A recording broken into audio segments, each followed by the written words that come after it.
Bonjour, bonsoir, bienvenue sur cette vidéo où nous allons parler de l'Arri Orbiter, ce projecteur un peu mystérieux. Ça fait quelques années qu'il est sorti, même si les accessoires arrivent de temps en temps, comme ça, au fil des actualités. Nous allons le comparer avec le 600C de chez Aputure. Oui, alors on va comparer l'incomparable, mais surtout restez bien jusqu'au bout de la vidéo parce qu'on va parler du gros défaut aussi de ce projecteur. Et c'est peut-être pas pour rien qu'il est mystérieux. Restez bien concentrés, installez-vous, c'est parti.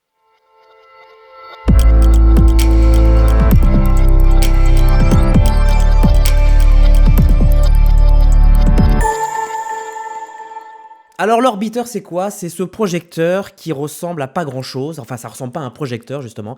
On pourrait parler d'un projecteur un peu particulier physiquement. Il y a deux couleurs, hein. Il y a un peu le gris-bleu, un peu Harry, et le côté un peu noir-black qui est assez joli, assez discret, assez sobre. Voilà, mais qu'est-ce que c'est que ce projecteur? Ce projecteur de chez Harry est une suite de projecteurs que l'on connaît, notamment du SkyPanel. Je ne vais pas rappeler sur cette vidéo mon gros problème avec le SkyPanel, que bizarrement je retrouve chez l'Orbiteur. Alors je ne sais pas comment ça se passe chez Harry, s'ils font des réunions et tout, mais la prochaine réunion, est-ce que vous pouvez placer les boutons et les écrans sur la façade avant? À moins que ça soit pour une autre raison, qu'on parlera certainement à la fin de la vidéo. Voilà, il y avait aussi les SkyPanel 360, et il y avait aussi un projecteur, un Fresnel, de chez Harry, qu'on ne voit nulle part, enfin en tout cas en fiction, mais qui existe. Il y a des Fresnel de chez Harry qui existent, mais qu'on peut retrouver plus principalement dans le domaine du studio. Mais on va s'arrêter sur ce projecteur orbiteur, qui ressemble en fait à un gros cob. Voilà, c'est-à-dire un projecteur avec une surface éclairante qui, pour le coup, est assez intéressante chez Harry parce qu'elle est assez compacte. Hein. On est sur un projecteur qui fait à peu près 400 watts, donc qui est pas si large que ça, et qui fait penser notamment aux projecteurs de la gamme Aputure, Nanlite, enfin tous les projecteurs avec un cob, où on a la possibilité, via une monture, de pouvoir changer ses caractéristiques et donc d'en rendre un projecteur très polyvalent. Alors, vous connaissez l'Aputure 600, donc ce sont des projecteurs qui sont pas chers. On a donc le 600C qui coûte à peu près, on va dire, 2300 € hors taxe. Et on a à côté l'Orbiteur qui coûte un peu plus du double, hein, presque le double, 4600 € hors taxe. Deux projecteurs qui sont pourtant semblables, seulement voilà, il y en a un d'un côté qui ont des accessoires qui font presque moins de 100 €, entre 100 et 200 € grand maximum, là où on a des accessoires qui sont beaucoup plus chers. On peut multiplier facilement le prix par 10, même par exemple si on compare une Chimera, on va avoir une Chimera chez Aputure pour à peu près moins de 100 € TTC. Alors que là, il faut compter au moins 840 € pour avoir à peu près la même Chimera. Alors, c'est peut-être pas la même qualité, je vous l'accorde. Malgré ça, en termes de poids, on a un Aputure 600C qui fait à peu près 5,8 kg. De l'autre côté, on est à 11 kg. Donc, on est deux fois plus lourd, deux fois plus cher, deux fois plus lourd. On est par contre en revanche sur une gamme colorimétrique qui est beaucoup plus réduite chez Aputure. Alors pourquoi? Parce que Harry a mis le paquet, comme ils le font sur chaque projecteur, sur la qualité de la lumière. Tout comme en caméra, ils ont mis sur la qualité de l'image. Ici, ils ont fait la qualité de la lumière. Chez Aputure, on se retrouve avec simplement 5 LED, hein, rouge, vert, bleu. Ça, c'est normal puisqu'on est en couleur. Et un blanc chaud et un blanc froid. Alors que chez Harry, on est sur 6 couleurs. On a évidemment le rouge, le vert, le bleu. On a le ambre, le cyan et le lime. Le lime qui est un peu ce qu'on appelle le côté citron vert. Et l'harmonie de toutes ces couleurs en fait une température range qui est ultra importante et très agréable, qui permet de prendre le projecteur de 2000 à 20 000 Kelvin. Alors vous allez me dire, ouais, pourquoi 20 000 Kelvin? Alors pour moi, en fiction, les seuls cas où on va utiliser du 20 000 Kelvin, c'est lorsqu'on va faire des extérieurs nuit.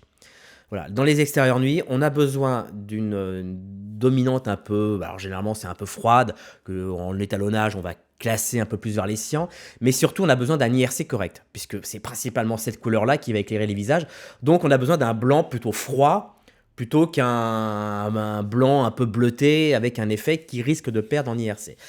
Là où le bas blesse chez Aputure, c'est que la température est plus réduite. Elle va de 2000, non, mais ce que je dis, elle va de 2300 à 10 000 Kelvin. On est donc un peu plus restreint. C'est pas mal, c'est très bien pour raccorder à toutes les températures de couleur de la lumière du jour, mais si on veut faire des nuits, il faudra plus passer alors sur des effets. En termes de rendu, de spectre et de couleur, évidemment, Harry est meilleur, mais quand je dis meilleur, ça ne veut pas dire que l'autre est mauvais, même en qualité de la lumière blanche, elle est parfaite. Alors évidemment, là où ça va un peu changer, c'est un peu dans les accessoires. C'est vrai que chez Harry, ils ont développé un accessoire que j'adore, qui s'appelle le Bagolight, qui est un genre de gros tube qui fait vraiment penser à ce qu'on mettait sur les Jokers K5i6. C'est le genre de gros tube blanc qui permet d'avoir une lumière très douce, mais surtout sur une très longue distance, voilà, qui fait jusqu'à, je sais pas, presque 2 mètres, qui est très pratique notamment pour faire des packshots. Donc il y a des accessoires un peu plus complets. Je trouve que la lentille de Fresnel chez Harry, pour moi, est un peu trop grossière. Ça en fait un projecteur Fresnel trop gros, trop imposant et trop lourd comparé à la concurrence. Alors, où est le problème chez Harry? Harry, c'est pas un problème technique, puisque techniquement, il est parfait. Il y a même un truc qui est super pratique, qui est le color matching. Le color matching, c'est une petite sonde, genre de petite calotte, un peu, vous savez, comme les calottes qu'il y a sur les cellules, les posemètres, qui se trouve au-dessus de l'appareil, qui a la particularité de pouvoir analyser le spectre de la lumière environnante et de pouvoir la reproduire. Alors ça, c'est bravo, ça c'est génial. Le seul regret que je peux avoir, c'est que c'est uniquement pratique lorsqu'on est en extérieur jour. Voilà, c'est-à-dire que je pose mon orbiteur en extérieur jour, je veux faire un appui de lumière, et dans ce cas-là, je vais essayer de me calquer à la lumière du jour qui est quand même assez imposante. Donc cette petite cellule va me mesurer tant la température de couleur que la colorimétrie de l'environnement et va pouvoir me le reproduire fidèlement. Ça, c'est bien. Mais lorsqu'on se retrouve dans une configuration un peu genre intérieur studio, intérieur nuit, etc., et on veut, pour le coup, calibrer le projecteur orbiteur avec une autre source d'une autre marque, un Aputure par exemple, et qu'on veut vraiment le calquer, dans ce cas-là, c'est problématique parce que la sonde, elle n'est pas amovible. On ne peut pas la retirer et aller mesurer une source qui est déjà plantée quelque part. Il faudrait alors prendre l'orbiteur de ses 11 kilos et de la porter sous la source pour pouvoir la mesurer. Donc là, c'est l'impression que ça n'a pas été pensé pour. Mais c'est dommage parce que si cette petite capsule pouvait se retirer et être amovible, et par un système soit filaire, soit sans fil, de pouvoir mesurer une autre source, ça serait pratique parce que même quand on prend 2 sources LED à 3002, eh bien, il y en a toujours une qui est différente de l'autre, et pareil en 5006. C'est vraiment le problème, on va dire, de la LED, comme c'était un peu le problème du HMI, et comme c'est pas du tout le problème en tungstène. Évidemment, les sources, quand elles arrivent à une telle puissance, 400, 500, 600 watts, elles ont besoin d'être IP. Alors, chez Aputure, ils ont bien pensé le problème, elle est IP24, donc ça veut dire qu'elle est résistante donc, à la poussière et à la pluie. Chez Harry, c'est un peu plus compliqué parce qu'il faut rajouter un cover, un genre de cache qui se met notamment sur l'écran et les connectiques pour pouvoir le rendre IP. Bon, je ne sais pas si c'est vraiment pratique, je ne l'ai pas testé, mais c'est toujours une manipulation en plus à faire, à condition évidemment que le loueur vous fournisse ce petit cache. Et ça, c'est problématique parce que les sources puissantes qui ne sont pas IP, qui ne sont pas water resist, pour moi, c'est rédhibitoire puisque ce sont bien principalement des sources qu'on va utiliser derrière des fenêtres ou qui vont être utilisées en extérieur. Alors, où est le problème tout ça? C'est pas tant sur le water resist, c'est pas tant sur le poids ni le prix. Le problème, c'est comment se place ce projecteur orbiteur. Je m'explique. Si vous partez sur une liste lumière fiction et que vous avez un tout petit budget, je sais pas, je vais vous dire à peu près, j'en sais rien, à peu près 500 € par jour maximum de lumière, eh bien, vous allez automatiquement vous orienter vers des Aputures, voilà, où vous allez prendre peut-être 200-300 X et un 600C pour faire de la couleur, et puis une batterie d'accessoires qui ne coûte rien, chiméra, lanterne, dôme, etc., voire même néoptique, très pratique. Lorsqu'on a de l'argent, lorsqu'on a du budget, on va plutôt ne pas utiliser les COB, mais plutôt utiliser des sources qui sont moins polyvalentes, mais plus pratiques à utiliser, comme des sources larges, comme des Fresnel, des genres de Philex, qui pour moi, les Philex sont les meilleurs projecteurs en termes de Fresnel. Voilà, toutes ces gammes de projecteurs un peu distincts et qui sont loin d'être polyvalents. Du coup, l'orbiteur, il se place où entre ces deux listes? J'ai l'impression qu'il y a un peu le cul entre ces deux listes et du coup, on a du mal. Quand on est sur une liste où on n'a pas d'argent, eh bien, il est bien trop cher.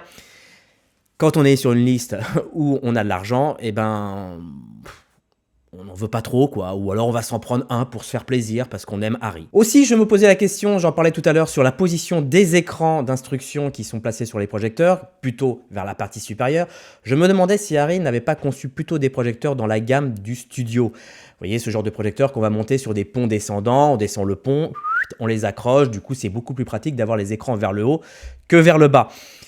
Et quand je vois aussi la gamme Fresnel de chez Arri qui ne sort jamais en fiction, mais plutôt en studio télé, voilà, je me posais la question si Arri se positionne pas plutôt sur des projecteurs studio que sur des projecteurs, on va dire, passe-partout extérieur fiction. Voilà, du coup, j'ai l'impression que Orbiter a du mal à trouver sa place, notamment chez les loueurs, mais aussi sur les listes caméra. Voilà, dites-moi ce que vous en pensez dans les commentaires, si c'est le cas pour vous, notamment les professionnels qui font des listes bien chères. N'hésitez pas à faire un petit retour, pensez à liker cette vidéo et à la partager si ça vous intéresse. Et moi, je vous dis à très vite. Ciao!